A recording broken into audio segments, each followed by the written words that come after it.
अस्सलाम वालेकुम रहमतुल्लाहि व बरकातहू। दोस्तों, मैं नात व शायर फरीद वसम ਤੁਹਾਡੇ ਸਾਹਮਣੇ एक पंजाबी नज़म पेश कर रहा है। ये जिंदगी जीण का ना है, ये जिंदगी जीण का ना है, हासे वंडण अथरू पीण का ना है। ये जिंदगी जीण का ना है, हासे वंडण अथरू पीण का ना है। आ दूसरे का दुख दर्द वंडाइए,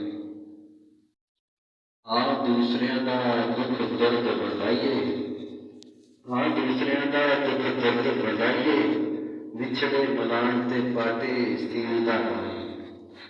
ये जिंदगी जीण का ना है। भुखे नूं ते माड़िआं नूं फिर माड़े मिलदे ने, शेर ऐसे माड़िआं नूं ते फिर माड़े मिलदे ने, भुखे नूं कुछ खवाउण दा ना है। ये जिंदगी जीण दा ना है। रब सोहणा ते बड़ा ही मेहरबान है, रब सोहणा ते बड़ा ही मेहरबान है, बस उहनूं यारो मनाउण दा ना है। ये जिंदगी जीण दा ना है। किसी का दिल ना तोड़िए, रब दिलों विच रहिंदा, किसी का दिल ना तोड़िए, रब दिलों दे विच रहिंदा, बस दिल नूं अपने समझाउण दा ना है। ये जिंदगी जीण दा ना है। ये दुनिया दे रौले ते एवें है, ये दुनिया दे रौले ते एवें है,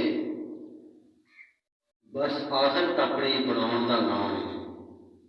बन के फुल खुशबू खिलारे तू तबस्सम, बन के फुल खुशबू खिलार तू तबस्सम, बन के फुल खुशबू खिलार तू तबस्सम, गीत प्यार वाला गाउण दा ना है। ये जिंदगी हसीन दा ना है, ये जिंदगी जीण दा ना है। अगर ये फुलों का गुलदस्ता पसंद आए, ये नज़म पसंद आए, तो अगे दोस्तों को जरूर शेयर कर देना, ताकि मेरा हौसला बढ़े लिखण का। तुहाडे वास्ते मैं तुहाडी मुहब्बत वास्ते लिख रहा, तो तुहाडी मुहब्बत नूं मद्देनज़र रखते हैं अगे तुहाडे लगे अपने शेर अपना कलाम पेश करना।